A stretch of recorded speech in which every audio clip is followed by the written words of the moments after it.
Glendale Adventist Medical Center presenting on scleroderma. And Dr. Katrina Miller is a diplomat of the American Board of Family Medicine and assistant professor of clinical medicine through the Keck School of Medicine. She is now serving as the curriculum director of the Glendale Adventist Family Practice Residency Program and has a clinical practice at Descanso Family Practice. Prior to this, she spent 6 years with the University of Southern California in their family medicine residency program as medical director of the primary care physician assistant program and co-chair of the core principles course, among other teaching and advisory roles. And now I present to you Dr. Miller. Hello, thank you very much for having me, and it's nice to see you all again, speaking to you for the second time here at the Commission on the Status for Women. And I just want to say off the top what a great time it is for women in the United States, with Dr. Regina Benjamin having just been nominated for Surgeon General, a family practitioner. So I'm so happy that that's happened, and just Judge Sotomayor is testifying in front of Congress right now. So women in the United States are really doing great in a lot of different ways, and I appreciate all you all are doing on the Commission. So I'm here to talk to you today on scleroderma and systemic sclerosis.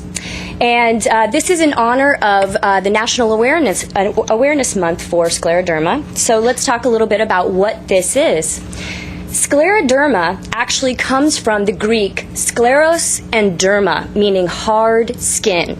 And basically what it is a chronic and progressive condition that causes inflammation and then thickening of the skin and possibly other tissues. Now, when we talk about just scleroderma, we're talking about basically the skin becoming thickened and scarred. But if we're talking about other tissues being involved, then we would call it systemic sclerosis. So that's where other more internal tissues are being affected by the same process of a progressive thickening and scarring down of those tissues.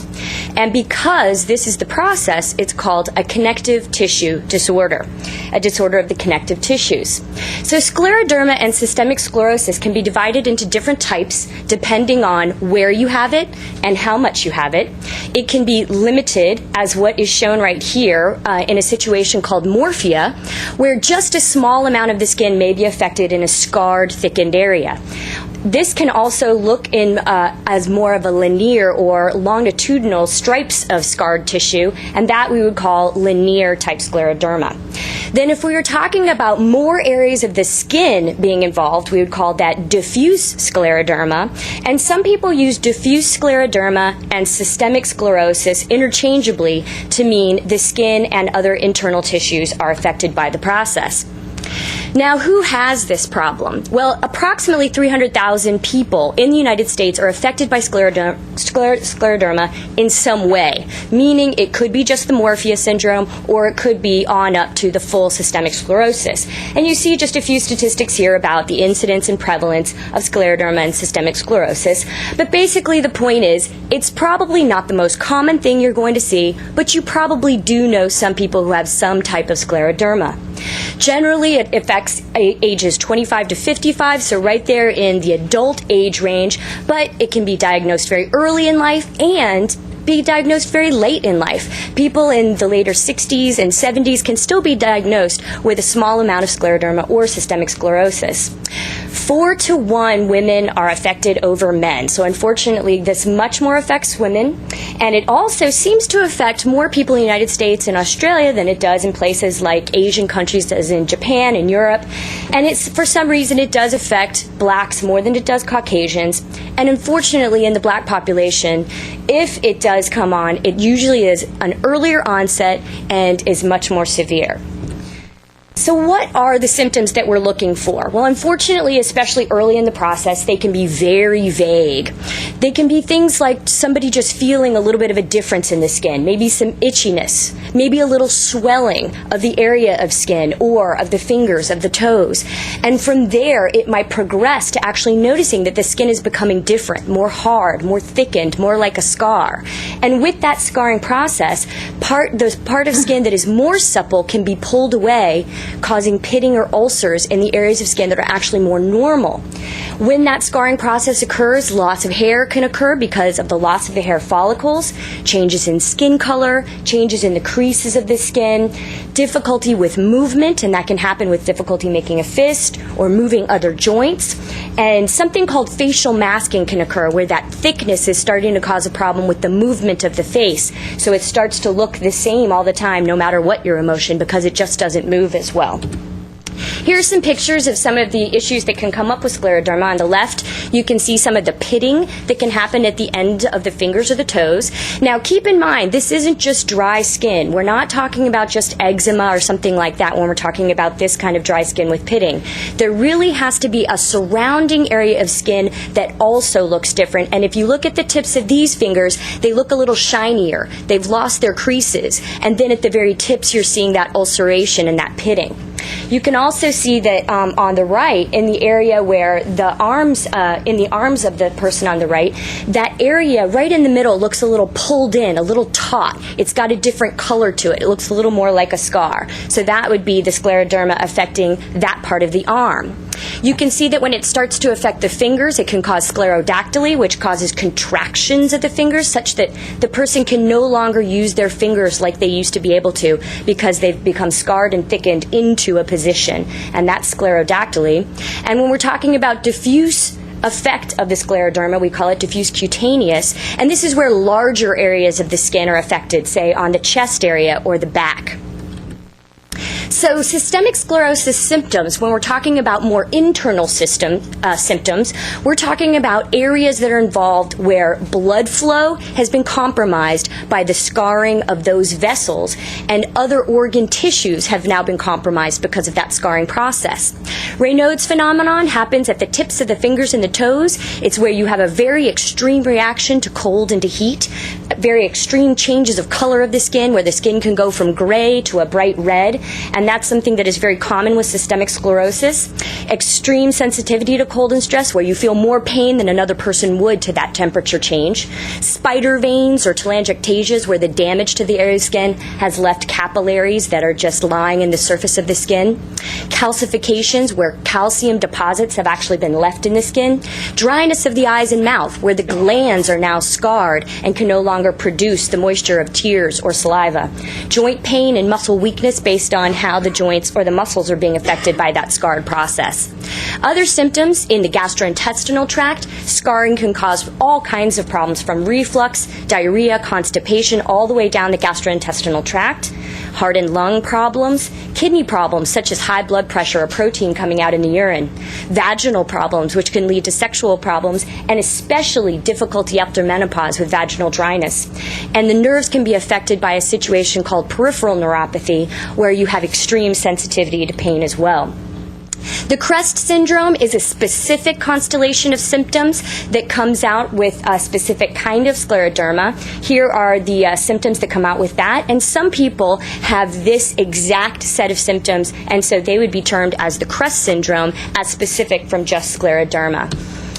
Now, scleroderma and systemic sclerosis overlap with other autoimmune diseases and mixed connective tissue diseases, and here are just a few that you might have heard of: Sjogren's syndrome, rheumatoid arthritis, systemic lupus.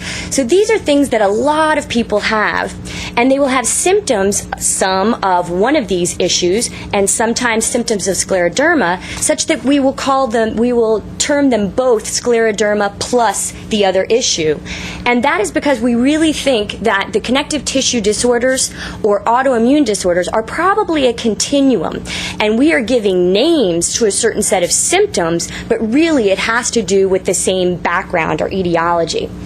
So let's talk a little bit about diagnosis, and then we'll talk a little bit about why this occurs. The diagnosis can be very difficult, and as we just talked about, these symptoms can be incredibly vague in the beginning. They can be very diffuse and very hard for even the patient to be able to describe and understand. Also, in the beginning, we may think these symptoms really are another connective tissue disorder or another autoimmune state. So as the health provider, we might be a little confused and start to test you for the wrong things initially, thinking that is more likely because more people get these issues such as lupus and arthritis. So it can be very difficult to come to the correct diagnosis right from the very beginning, but with the progression of this, generally speaking, we can see more of the distinct feature of systemic sclerosis or scleroderma, and a biopsy of the skin can be very helpful in this situation. So if you have friends or family or you yourself think that this might be an issue, try to get a tissue biopsy of that area, and that can be very helpful in figuring out if this is the problem.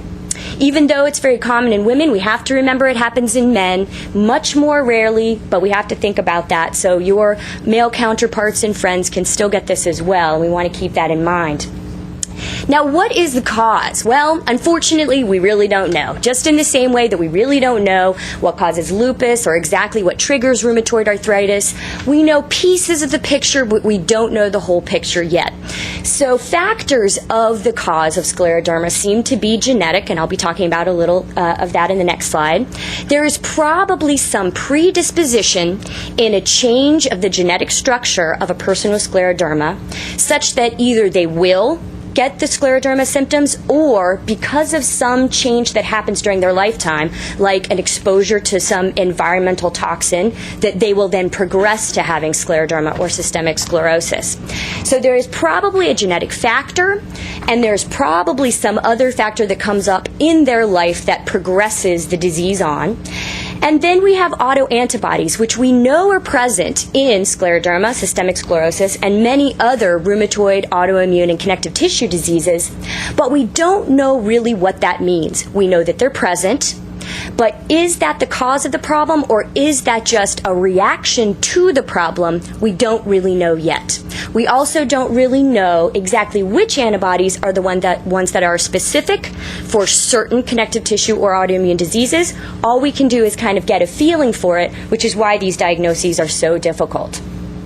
Now, just back in 2007, there was another progression in discovering more about the genetic basis for scleroderma. The connective tissue growth factor gene was actually found to have a variant that was more common in people with systemic sclerosis. So this whole picture is just to show you that there is a very complex set of factors that are going on, from the bottom, which is tissue damage that is either happening on the skin or the vessel wall called the endothelium, and through an immune process is creating an overexuberance of scar tissue or collagen being formed. And what they find is the connective tissue growth factor, which is right in there, has a gene variant that is probably part of what is causing this with people with scleroderma and systemic sclerosis. So obviously the process is still going on trying to figure out what is actually going on with this, but this was a great finding in terms of understanding that it possibly is more genetic than actually autoimmune. And then because of this, collagen is left into the areas such as skin or the vessel walls, where it builds up and blocks off the areas, causing the major problems. So what can we do? What if you have scleroderma? What can you do about that? Well, health maintenance is absolutely key.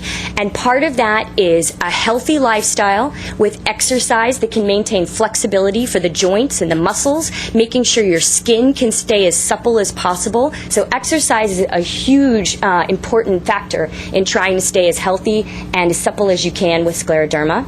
Also, actually avoiding high-impact exercise is probably very helpful to decrease the possibility for inflammation, and then decreasing the possibility of this overexuberance of scar tissue in the joints and in the muscles. So low impact exercise would be the best, and being careful with anything like running or jumping. Skin protection is obviously very important. Any kind of damage to the skin may lead to this overexuberance of collagen deposition and fibrosis. So sunscreen and moisturizing would be very important for skin protection. Stress management, obviously very important, and smoking. Smoking can be very dangerous in terms of the pulmonary aspects of systemic sclerosis, and obviously decreases the oxygen tension for the lungs.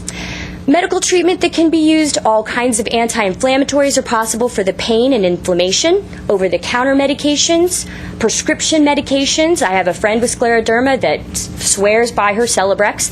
Steroids may be used, and immunosuppressants, although they are available, don't seem to work as well with scleroderma and systemic sclerosis, but there is still research going on with certain types to see if we can have better results with them. There are all kinds of different treatments for the specific problems that you may have. Different kinds of antihypertensives or blood pressure medicines can help with Raynaud's phenomenon, kidney disease, and the pulmonary fibrosis and pulmonary hypertension that may come about. And with gastrointestinal problems, different kinds of medications can help with the reflux and esophagitis. Psychological health is very important, so make sure that if you know someone with scleroderma or systemic sclerosis, that they have support of family, friends, psychological support, support groups, and even antidepressant medications if needed. Here are just some options of support. Scleroderma Foundation, which has lots of different things going on all the time. They have their Gateway to Hope Patient Education Conference coming up soon. They just had one of their walks on July 12th, which is a walk for the cure. Different types of support groups you can find online. Here's just one option at dailystrength.org. And then different specialists in the area, such as Dr. Wigley over in Johns Hopkins, really specialize in this area and are doing cutting-edge breakthrough work in terms of trying to find out the best treatments for scleroderma and systemic sclerosis. This is just a picture of Dr. Rosalind Bayous, who I used to work with over at the USC PA program. She's on the right with her daughter on the left. They just went and saw Beyonce last night, so they were very happy when they took this picture. But she has been living with systemic sclerosis since she was 7 years old, and she is the director of the program for USC, for the PA program, and she is a single mom, and she is doing great. So even if you have this, you can really live with it, and I'm sure you all know people who do, and the key is really support, mental health, and physical health. Here are just a few of the references, and I can take any questions if you have any. I had a question, Dr. If one has scleroderma or suspects to have, would they see a rheumatologist first, or what kind of a discipline, doc? Well, usually, and especially in today's medical establishment as we have it set up, you would see your primary care doctor first, and your primary care doctor would look at the situation you have, your symptoms, and exactly what, say, your skin symptoms were to decide what the next best step would be. And that might be obtaining some laboratory studies, some blood work that would help us understand some of the antibodies that you might have, or some of the levels, the markers of inflammation, like with a complete blood count or a sedimentation rate. And then based on that, we might be able to figure something out, or taking a tissue biopsy. And a primary care physician could do that, a dermatologist could do that, and a rheumatologist would definitely be the place to go if you wanted more advanced treatment that the primary care physician or the dermatologist wouldn't be able to provide. Right. Mm-hmm. And are there any local support groups that our audience can join in case? In Glendale in particular, I'm not sure, but if you go to thescleroderma.org, I'm sure that they have information. The picture that I had there was from the Bay Area support group, and I'm pretty sure there is a Los Angeles and Glendale area support group, so just go to the website and you can check it out. Will do. Thank you. Mm-hmm. It's very informative. Any other comments, questions, commissioners? Thank you. Does the climate has anything to do with this scleroderma? The climate? It probably does, but we don't know exactly how, especially because there's a higher incidence in the U.S. and in Australia. There may be something going on that isn't happening in a more colder climate, but we really don't know enough about the geographic aspects of it to say that for sure. Doctor, I know that it's very difficult to diagnose, and I speak from personal experience because my sister has this, and they didn't diagnose it right away, and that was back, I think, 8 or 10 years ago. Right. Is it easier? Are doctors finding it easier to diagnose now, or are they just more in tune with it now? Is that what's happening? I'd like to say yes, but obviously I can't speak for all the health providers out there, and it really depends on your level of suspicion that this is what is going on. And because things like rheumatoid arthritis and lupus are just so much more common, they may listen to some symptoms and think it kind of fits into those categories a little bit easier, or because certain other skin issues are more common, it fits into those categories more easily. So I would like to say that, we think about it more often, but honestly, I don't know if that's exactly true. But that's where patients come into play. And if you're on the internet and you have some symptoms and you think you can figure out something about it, bring it to your health provider and say, this is what I think may be going on. What do you think? And then work with your provider to figure out what the final answer is. Right. And locally, you said that your friend has scleroderma. Now, where is she? Is she in Glendale, or is she in the area? Or she's in the area. I believe Rancho Mirage is where she actually lives. But USC, her campus is down in Alhambra. Okay, and that's where she receives her treatment. She sees the doctor. Yes, in various areas. And I have to say that even she's had a little difficulty in terms of getting to the right specialist based on what her symptom is. And I've done a lot of advising from the side to try to help direct her to the right doctors to go see. Yeah, so it can be very frustrating, very confusing, and especially if you have something like an HMO or you don't know the correct specialist to go to, it can be very frustrating. And I feel for all the patients, but just keep talking about it, your friends, your family, any kind of health providers you can talk to, and hopefully you can get down to the right diagnosis and the right treatment. Right. But a healthy lifestyle, really important. Yeah, and I know exercise is very important. Definitely. It's one of the most important things, yoga and swimming. You got it. All those low impact, but very good for the muscle and very good for the supple aspect of the joints. Right. Yes. Thank you. Okay. Thank you, Dr. Miller, very much I know this was a special preparation, and I appreciate you doing this for the commissions. It was my pleasure. Thank you. Next item. At 2B, we have Ramela Markarian from the Armenian American Medical Society Ladies Auxiliary presenting Glendale Healthy Women. And Ramela has a Master's of Science degree in Healthcare Administration. She is a Director of Physician Development at Glendale Adventist Medical Center, and she is also the President of the Armenian American Medical Society Ladies Auxiliary, and she is currently championing a new project known as Glendale Healthy Women. The project aims to promote and raise awareness about the importance of preventative care in our community, and their focus is on screening exams for women. And I present to you Ramela Markarian. Thank you. Thank you for the introduction, Christine. Good evening, and thank you so much for inviting me today. It is my pleasure to be here, and we truly appreciate everything you do, reaching out to our community. So thank you for your great work. Well, I'm here to represent to you Armenian American Medical Society's Ladies Auxiliary.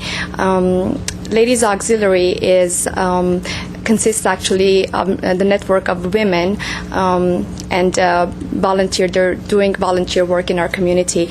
So I'm here to present a new project. It's called Glendale Healthy Women. But before I do that, I would like to give you a brief overview about Armenian Medical Society.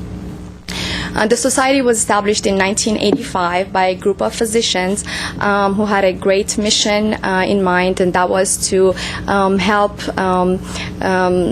promote health and contribute to our community by helping our community and keeping our community healthy.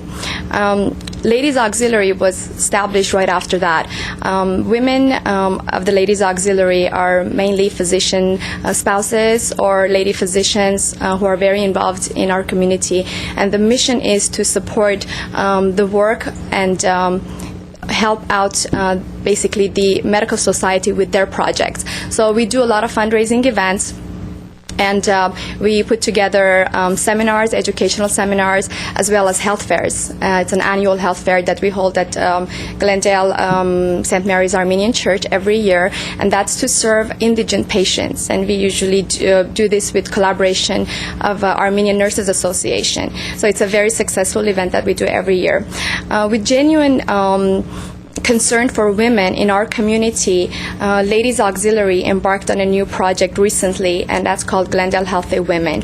And the mission and the purpose of this project is to raise awareness about preventative care and how to make sure that women are educated about screening exams. So this project basically, with this project we try to raise awareness and the importance of preventative care. Also, we try to reach out to women in need, and we provide access and resources. So we are limited with our financial resources. Mainly, our project gets funded by private donors, and we also put together luncheons and different events. And I know that Paula and Elizabeth attended one of our luncheons, and thank you for your support, all of you. So we would like to reach out to women who do not have the means and financial means to buy insurance, but at the same time do not qualify for state support, such as Medi-Cal, for state Medi-Cal. So these are the middle class working women sometimes that their employer does not provide insurance for them, and they go without insurance for maybe years, and they only go see the doctor when they're very sick, and we don't want that. We want them to be able to go at least get their screenings, mammograms, and pap smears. So Ladies Auxiliary recently started collaborating with different hospitals, and Glendale Memorial and Glendale Adventist are our two main hospitals, and we are trying to reach out to these ladies and make sure that they reach out to us. We can provide them vouchers that they can go to either both hospitals, either Memorial or Adventist, for their mammograms. They have to qualify, so there's a short form that they need to fill out, and this is just basic information. We have a physician advisory group, oncologists, primary care physicians, OBGYNs, who would receive these results and will call the patients, or they will call these applicants, and they also will receive a copy of their mammogram. Basically, we're encouraging everyone who is in need of this service, especially screening mammograms, bilateral mammograms, to contact us. The application is online. They can go to ArmenianAmericanMedicalSociety.com and print the application, or they can call us 818-409-8503, and they can reach us, and we'll be happy to send them an application. So basically, we would like to reach out to our community and women in need and help them at least to get their screenings, because it's very important to have their screenings before it gets too serious.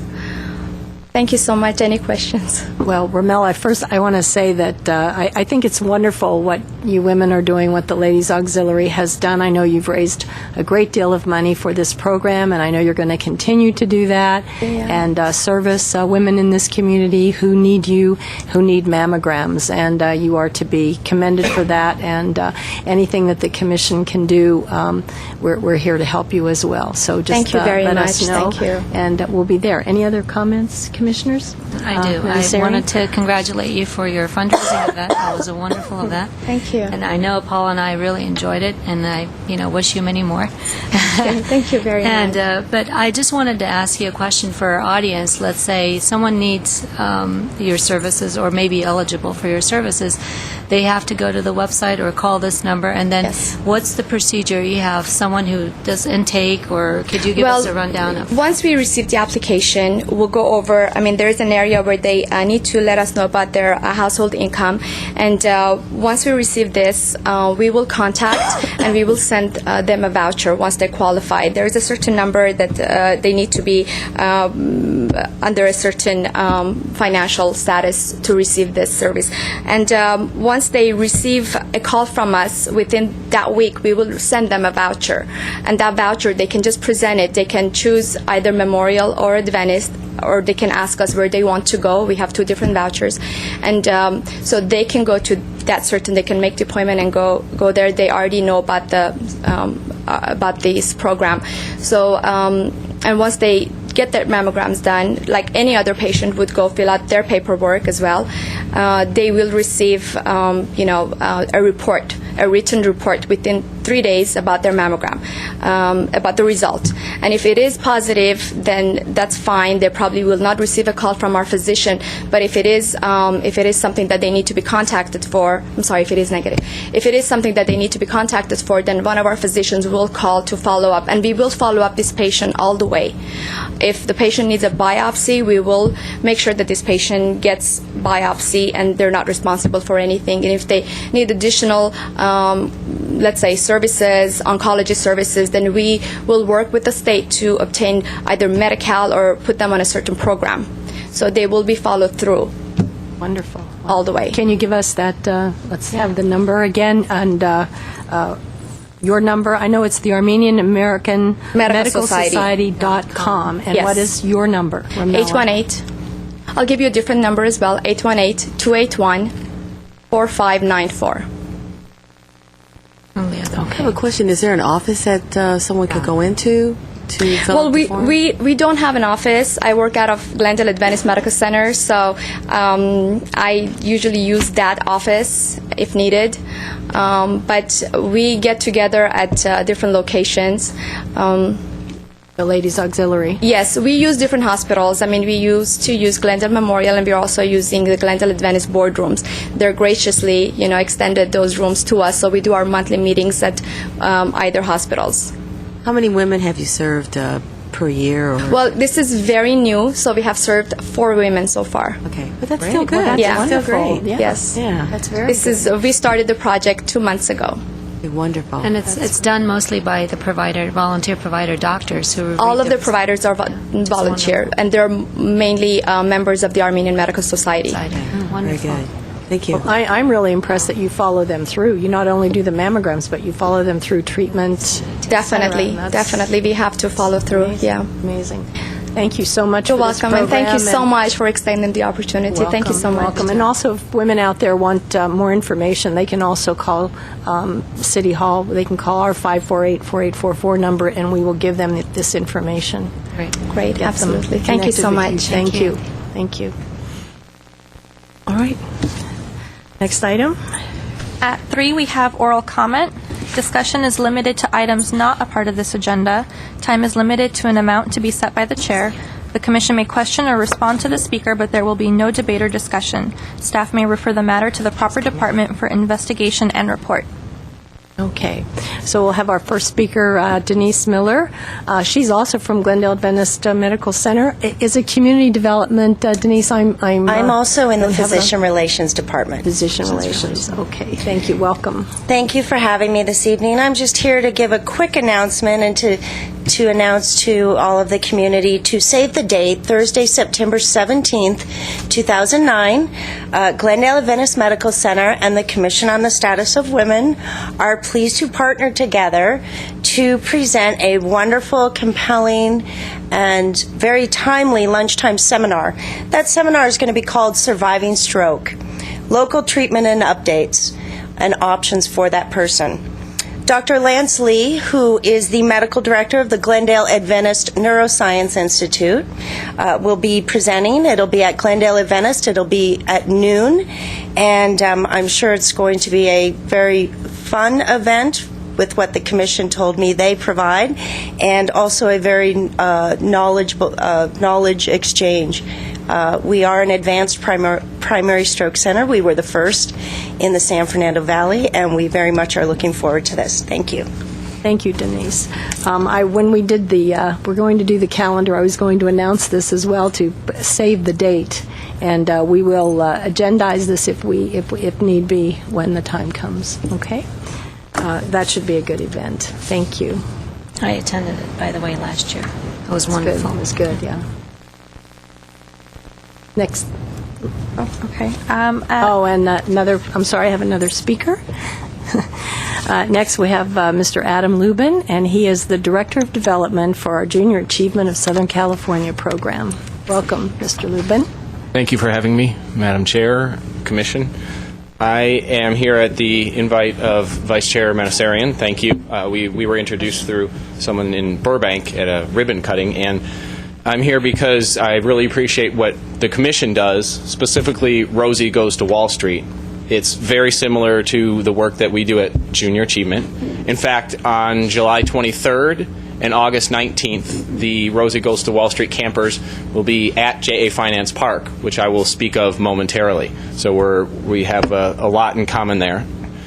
JA is the largest and oldest organization of its kind. What we do is we teach children how to think entrepreneurially, about ethics, and about personal finance. So we do that mostly through time in the classroom. We have an army of 20,000 volunteers who spend time going into the classrooms of K through 12 schools in the 10-county region of Southern California that we cover. We also have JA Finance Park, which is really our crown jewel. It's a 10,000 square foot facility that the kids go into after they've had the training, and they spend half a day acting like adults. They go into the Toyota shop. They're given their status in life. They go into the Toyota shop, buy a car. They get a mortgage from Bank of America. They make an educational decision from LA Valley College, and they go to all 16 shops. Before they leave, when they check out, they have to balance their budget. So they go, and a lot of them may spend too much on shoes, too much on this, and they go back and they do it again. And it's very transformative, and they come out changed people. They have learned. They appreciate what their parents do. And that is the type of thing that is part of Rosie Goes to Wall Street, and why I'm here, because we have dovetailing interests. We also have programs such as I Don't Need Prince Charming, which is our for ladies and girls financial literacy program. It occurs at Finance Park, and that I have some information. If it's appropriate, I'll leave some with the commission. And we have also various conferences. We have a board member who's very active in the Glendale community, Avo Amirian, who sends his regards. He wished he could be here tonight. He had a family emergency. We'll bring him back another time. So I'm here to let you know about us, answer any questions you may have, and as I said, if appropriate, leave some information for the committee. And, of course, invite you all and audience, well, ma'am, if you'd like to join us for either of those two dates when Rosie Goes to Wall Street, when the campers are at the park, please join us. So thank you very much. Thank you, Mr. Lubin. I'm looking forward to coming on. I haven't decided which day I'm going to visit you, but I will be there with the class. And I'm thinking maybe you should leave Commissioner Malaki in the I Don't Need Prince Charming. There are actually 8 packets, and each one is a flyer from the April's event. There will be another one, but just to give you an idea what we do. So I think that please. sounds very interesting, that program, but I look forward to seeing your facility. It sounds fabulous. Great. Please, my business card is in the packet, and anybody can call me. Those of you that know Avo, please call him, and he's a longtime board member and a wonderful supporter of JA. Any other commissioner comments, questions? Well, thank you for coming. It was very My informative. pleasure. Thank you, Mr. Lubin. Thank you very much. Wanted to also mention that last year we had a young woman come and talk to us about the JA and her participation in in your program, the Great. financial literacy program, and she really enjoyed it, and we really look forward for our other girls to participate. So, thank you. Absolutely. For what Thank you do. very much. Thank you. Thank you. Very interesting. Are you taking notes, Ms. Malaki? Okay, good. Okay. You can always join me on the 23rd or the Yes, sure. Or Commissioner Manasarian's going as well. Sure. Next item, please. Back to the serious. At 4, we have consent items. A, approval of the minutes of the regular commission meeting held on June 8, 2009. I know we just received those. Did everyone have a chance to look at them? And if you have any corrections, or are we ready to approve them as presented? I have no comments. Okay. I have a motion to approve the minutes as Move to presented. approve. Second? Do I have a consensus? Yes. Good.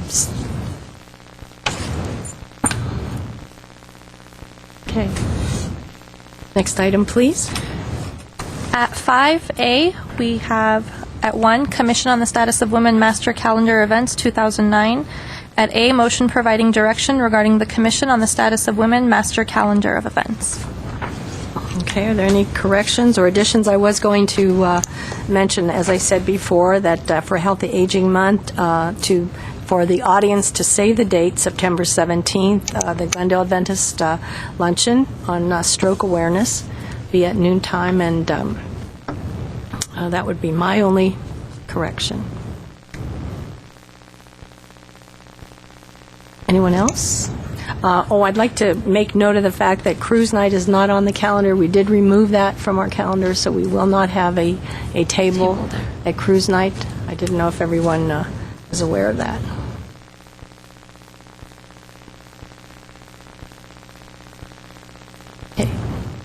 Ms.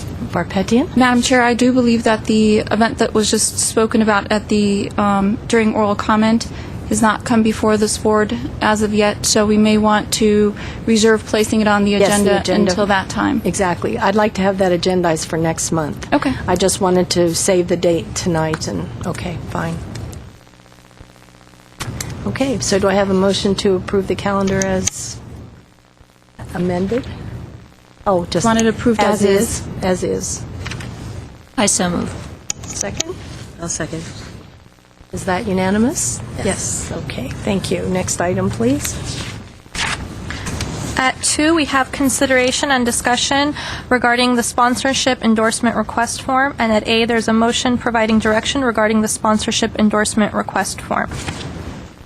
Your report, please. Madam Chair and Commission, during the June 9, 2009 Commission meeting, the Commission requested that staff create a form that organizations would be required to complete and submit in order to request endorsement or sponsorship of the Commission for an event. The front page of the form that you all have states the Commission's pledge to the community, and below that it's indicated that the form should be received by staff at least 45 days prior to the event date. At the last meeting, the direction that was received from the Commission was that forms be submitted 30 to 60 days in advance, and in order to make sure that there's adequate amount of time for the request to be received at a regular meeting, staff recommends 45 days to accomplish that, although that is open to discussion at this time, as is the entire content of the form. Okay. I know that it was, that we decided on, or actually Ms. Babubian brilliantly said we can do 45 days because that would give us the month to agendize it and talk about it and then approve it. So that's why we use the 45 days. That's the explanation on that. So do we have any comments on the forms that she's come up with? And I also know, Ms. Babumian, we have one submitted by Ms. Walker, Commissioner Yes, Walker. Commissioner Sorry. Walker did submit her comments via email, and I did provide copies of those comments for you to review Okay. and comment on as you feel appropriate. Okay. Commissioners? Comments? Are there going to be any exceptions for these 45 days? I mean, Well, I think that the Commission is going to remain somewhat flexible on this. We've said 45 days so that we can get it within the month, but, things happen, papers are lost, et cetera, and I think it will depend on the situation. But we're going to try very hard to stick with the 45 days that we're recommending here on the form.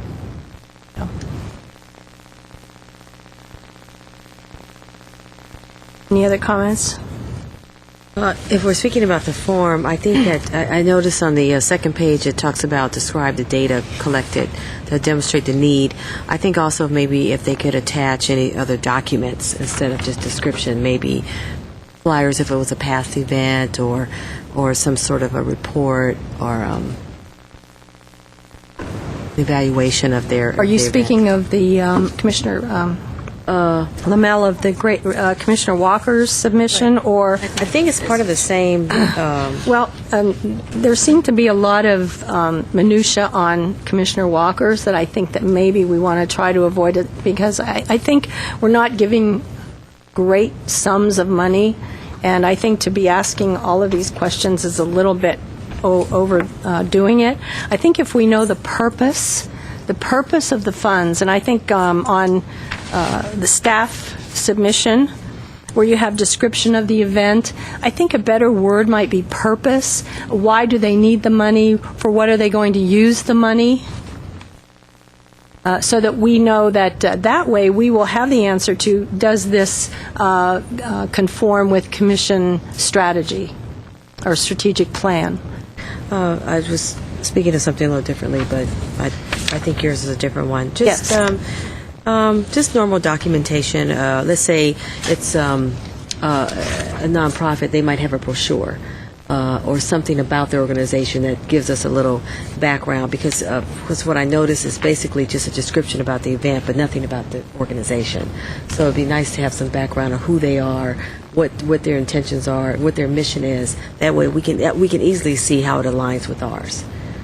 Okay. So it just has the name of organization, contact person and address, but I think we should, they want to just attach, and description of event wouldn't be the same as who the organization is. Right. Right. So Correct. maybe like most of them have brochures or some sort of a mission statement. They must have it if they're nonprofit and they're 501. Okay, so we can ask them then for a mission statement. I think that would be fine, and perhaps information on their Yes. a foundation or organization, Almost and like then a a press kit. purpose, Right. a purpose of the event, and I think that's more than adequate. And if there's going to be a press release or media advisory generated, how we would be addressed in that as being a sponsor, or how would we be acknowledged? Right. Well, we can maybe word that into a description of requested sponsorship, endorsement, and how we will be, Yeah, I was. our name will be used. Yeah. Yeah. I don't. Yeah. Yeah. But most nonprofits, sometimes if you separate it out just a little bit, it's easier for them to answer everything. Yeah, okay. Okay, then we don't have to go through evaluations and things. Just keep it as simple as we can so it's easy for them to fill out the requests.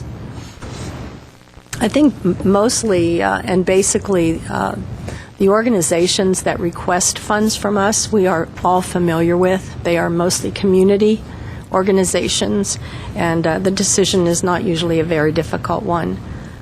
So I think if we keep this simple But and easy, But archival purposes and Yes, future commissions, exactly. they may not be as familiar, so we want to have accurate records. right.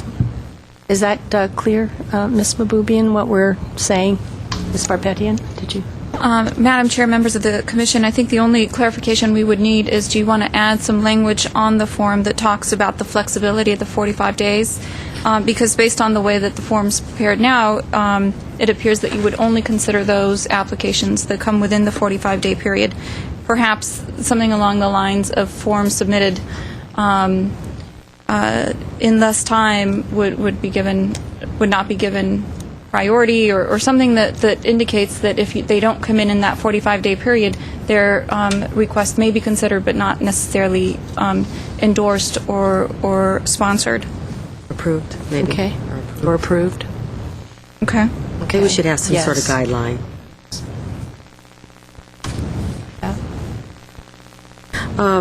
Are we expecting them to prove their status as nonprofit, like a copy of their letter?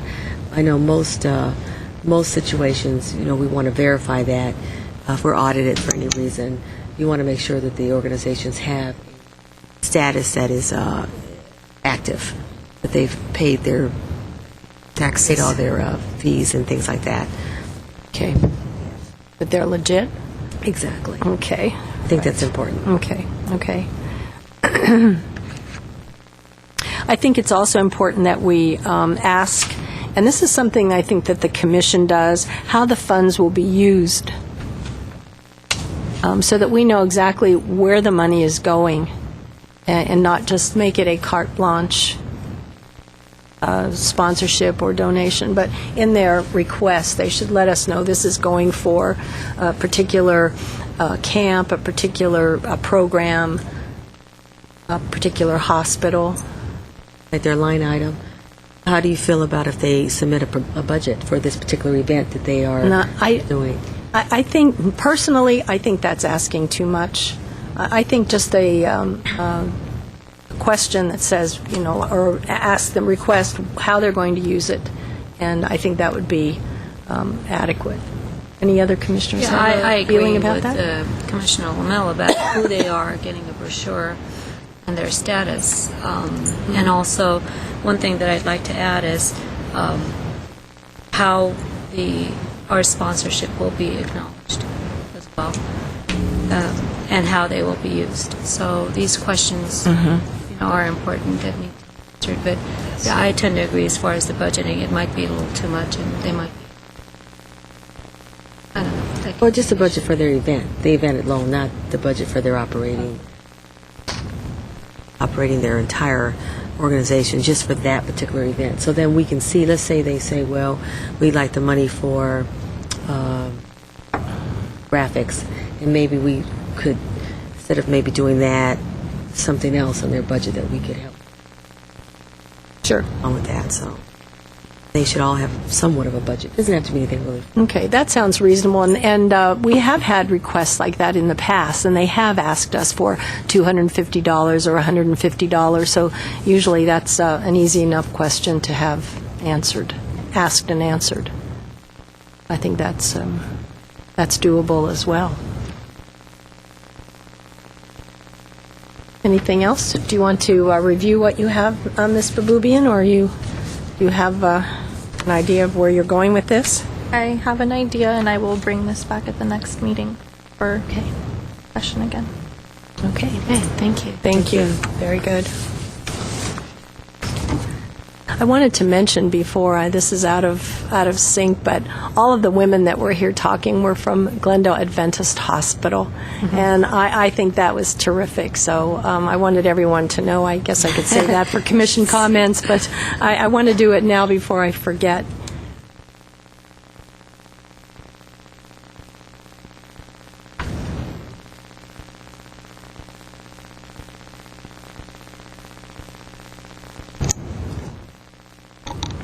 If it's the, Madam Chair, Ms. Barpetian? if it's the will of the commission, we might be able to complete this item here tonight. If that's where you want to go with that, we may not Okay. need to. Bring it back?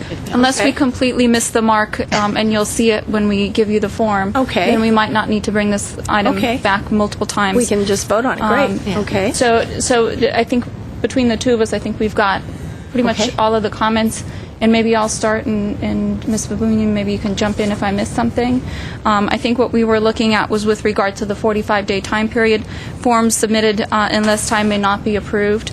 A request from a line item here that requests that the organization submit some sort of a mission statement or a brochure or a flyer that describes who they are, some sort of proof of their nonprofit status, a request on how the funds will be used, and an event budget if they have, if they've developed one, and that's all the comments I have that you wanted added to the form.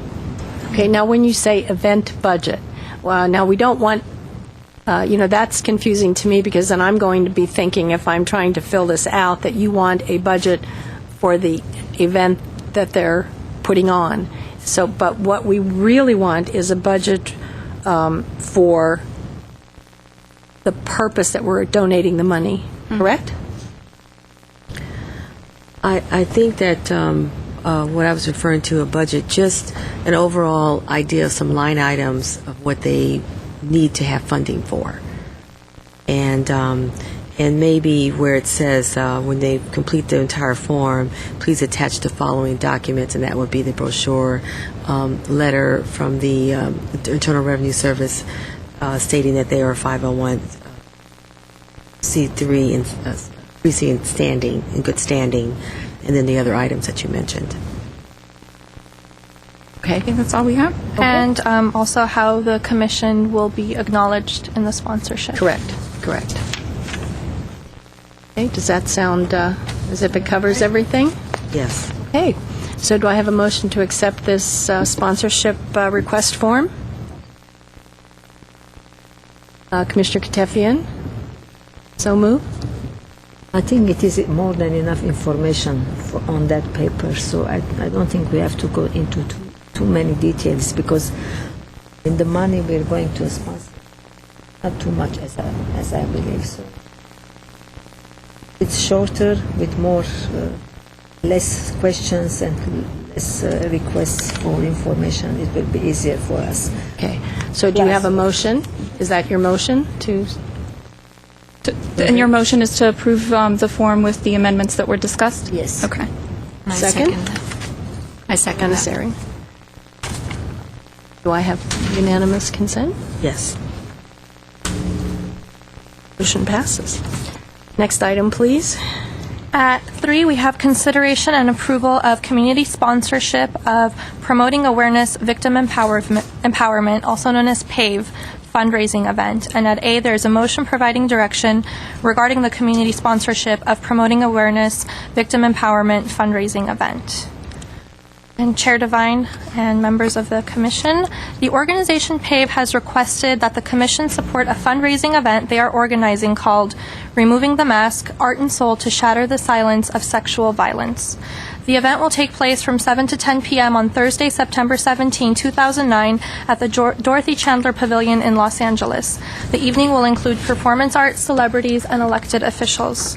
The objective of the event is to promote personal empowerment by removing the mask and shattering the silence of violence. Tickets to the event are $150 each. PAVE has asked the Commission to support the event, as I said, as a community sponsor. And as a community sponsor, the Commission would be asked to spread the word about the event to the Commission's mailing list in printed and electronic media, as well as by purchasing tickets to the event. Should the Commission choose to support this event as a community sponsor, the Commission will receive recognition at the reception, acknowledgement in all media releases and printed materials, along with acknowledgement in the program. There is no fiscal impact to the Commission for becoming a community sponsor. The promotional mailing materials that will be provided by PAVE will be distributed by hand and made available to various city departments to display at their public counters. In addition, the electronic version will be emailed out to our Commission email database. Do note, however, please, that by agreeing to become a community sponsor, there is no financial obligation to the Commission to purchase these tickets. PAVE is encouraging commissioners to purchase tickets, but it has been confirmed that it's not mandatory for the Commission to purchase tickets to this event. And a little bit about PAVE. They are a multi-chapter 501c3 national nonprofit organization that uses social, educational, and legislative tactics to shatter the silence of sexual violence.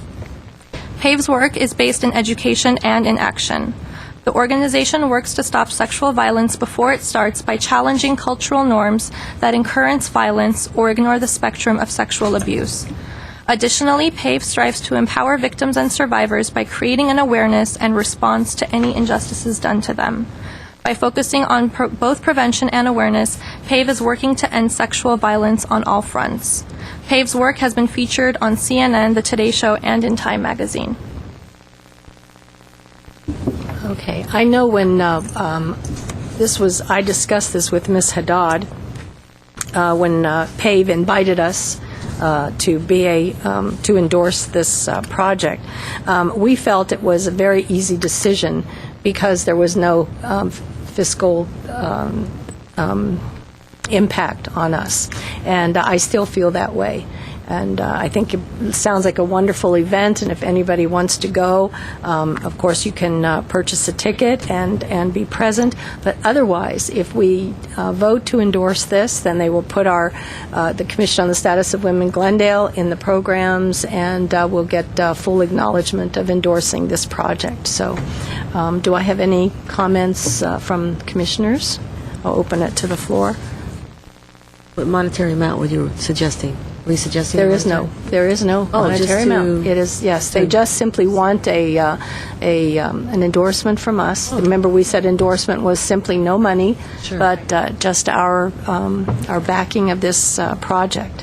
And if any of us want to go, the tickets are $150. They would like, of course, to see one or two of us or some of us there, but we are under no obligation to do that.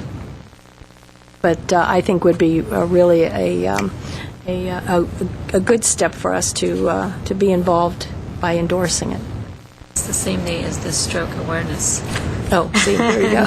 So at lunch So we have go a good there. excuse why we won't be there. But we do endorse it because it is, promoting awareness and victim empowerment, and it is right according to our strategic plan. So I think it would be a good event to endorse. So do I have a motion?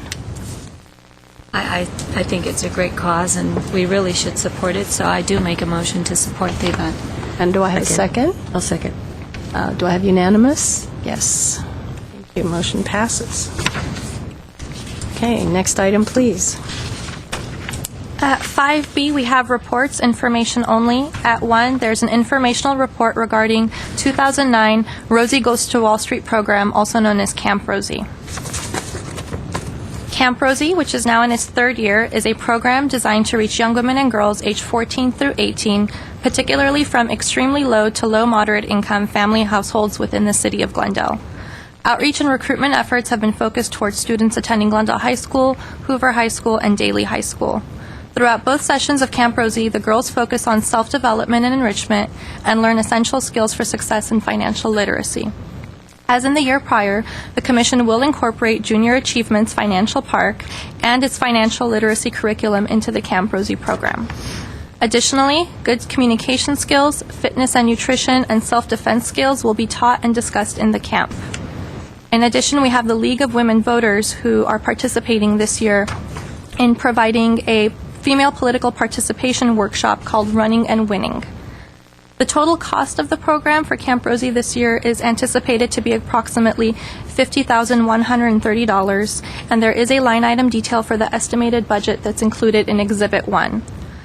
Currently, Camp Rosie is in its first session, and the second session, which is open to qualifying girls and young women from the City of Glendale, will be held from August 3rd to August 21st, Monday through Thursday, from 10 a.m. to 5 p.m. at the Pacific Community Center in Glendale. Applications are still available for the second session, and applications can be found on the Commission website at www.ci.glendale.ca.us/women, or they can be picked up in person here at City Hall, which is 613 East Broadway, Suite 200. And I forgot to mention that the total cost of the program has been paid for by grants and in-kind donations. If you have any questions, I'm more than happy to answer them. Any questions or comments about the budget or the camp? Commissioners? As compared with last year's Rosie Goes to Camps, is that the same, or if we have just added some more money, or the expenses will be more for this year than? Ms. Baboubi, I believe they're about the same, aren't they, Ms. Baboubi? They are relatively the same. Yes, yeah. But it seems that there are more programs involved. The what you just mentioned, the Break the Cycle is coming, and I don't know that we had that last year, and now the League of Women Voters is adding the running. And some of the programs don't cost, some do, so it's basically the same program. But I want to say to everybody out there, if you have a daughter, a niece, a granddaughter, there are openings in our August 3rd through 21st. The classes will run from 10 a.m. until 5. They go Monday through Thursday, so you still have your 3-day weekend. Now, when I say these are not like classes, these are fun, enjoyable experiences in leadership and life skills. I was there the first day. Commissioner Manasarian was there the first day. We had a member of the CDBG there watching the girls get to know each other. It was so much fun to watch them just get to know each other, become friends almost immediately. So if you have a daughter or a young girl between the ages of 13 and 18 that's around the house and you're saying, what can we do that would be fun? Camp Rosie is absolutely the best thing that you can do. It's absolutely free. Lunch is supplied. There are field trips. We have self-defense and all kinds of exercise classes, nutrition classes, and you're going to go to the Junior Achievement, and that sounds like a lot of fun. And so there are a lot of different activities to get involved with. So please, if you are interested or you know someone low income that would like to join Camp Rosie, please call us at 548-4844 and come and enjoy the second session. Anyone else? Commissioner Manasarian? I just wish they had Camp Rosie for us. For all the girls. Careful. Okay. Be careful what you wish for. That's right. All right. If there are no other comments, then they will note and file this. And thank you for the report, Ms. Baboumian. Next item, please. At 2, we have an update on Women at the Table, how and why to get appointed to a city board or commission. In May 2009, the commission had appropriated funding in an amount not to exceed $1,150 to pay for the event, which included the taping and editing of the program for an airing on GTV6. An informational report was brought to the commission during the June 9 regular meeting, but at that time the final cost for filming and editing was not available, and this report provides that information. $750 had been budgeted for filming and editing, and the final cost came out to $370. The Commission had allocated $1,150 for the entire event, and the final cost of the event totaled $732. I would say that was very cost effective. It was, and I have to, I want to congratulate and thank all of those at GTV6, if you're listening, that did the brilliant editing on that program. It's just wonderful to watch. They really emphasize the most important aspects of the evening.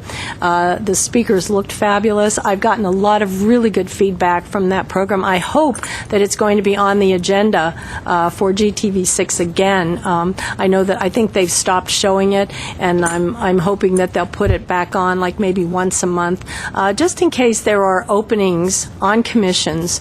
And if women or men, anyone that's watching GTV6 can get a good idea of what they can expect and how to become a commissioner, or a board member. So I thought that was very well worth the $732, and good job. Anyone else have a comment? Has anyone else seen the program? Did anyone get a chance to see it? Oh, it was okay. I was All there, right. but I didn't see the program. Yeah, it's on now. It's online. Oh, you can catch it online. Online. Fabulous. Fabulous. That's right. That's right. So those of you out there that would like to see it, go online. If you're interested in being on a commission or a board, it's really a good little show to watch. Okay, next item, please. At 6, we have commission and staff comments. Okay, I'll open the floor to commissioners. Shall we start with Commissioner Katefian? Any comments? Today's meeting, first of all, it was informative in the sense that we had too many guests, and especially some of the subjects were very interesting and very helpful to all of us. And second, the second part, which was our meeting, the agenda, we tackled too many, and it was very easy to come to conclusions. So it was a fruitful in a short time meeting. Okay, this is my comment. Thank you. Commissioner Lamel? I'd like to just thank our speakers. Dr. Miller was very informative, her presentation, and also the information about the Glendale Healthy Women. I hope that more people will hear about that and will spread the word on our own, and maybe even have a web link possibly to their website, because I think what they're doing is very commendable. Thank you. Commissioner Manasarian? Sure, I'd like to also thank Mr. Lubin for coming and giving us an informative talk on JA programs and all you do with the youth, so thank you again. Also, I wanted to give you a heads up on a fundraiser by Glendale Healthy Kids, which is coming up on September 19th and 20th, called Guess Who's Coming to Dinner. So be looking out for it, September 19th and 20th. It's a great event, and community members are invited to different houses for a dinner event, and the information will be given out in our next meeting, hopefully, in our August meeting. So, thank you. Commissioner Malakian? I thought the lectures or the speakers were really informative. I had never heard about scleroderma, so it was very informative.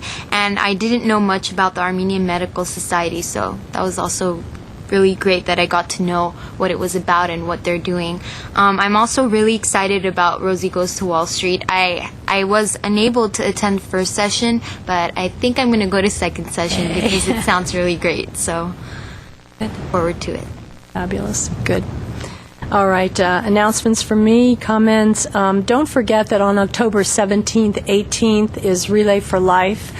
Please call 548-4844 and get information about forming a team. Remember, this is in conjunction with the American Cancer Society, and it is to raise funds to fight cancer, for research and programs. And the Commission encourages everyone that's listening to get involved somehow. You don't have to get a team or do some heavy lifting. There are all kinds of volunteer places and jobs that you can do. So please get involved in Relay for Life. I want to personally thank Denise Miller from Glendale Adventist. She worked very hard for the last 2 weeks to get speakers for us, and I really appreciate working with someone that is that dedicated to her job and to the hospital and to the community as she is. So thank you, Denise, very much. I wanted to close. Yesterday, I went to the grand opening and the ribbon cutting of the Glendale Karamanukian Youth Center. And it was a beautiful facility for young children, kids in Glendale. And most importantly, it's the new home for the ARS, the Armenian Relief Society. And I just want to say that all who contributed should be very proud. I hope the youth of Glendale will enjoy it for many, many years to come. Dr. K. Karamanukian was one of the major donors.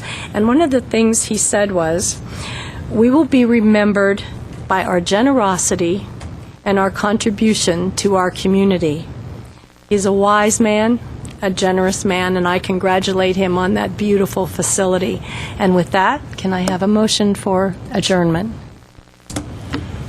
Adjournment. I so move. So move, second. Meeting is adjourned at 7:45.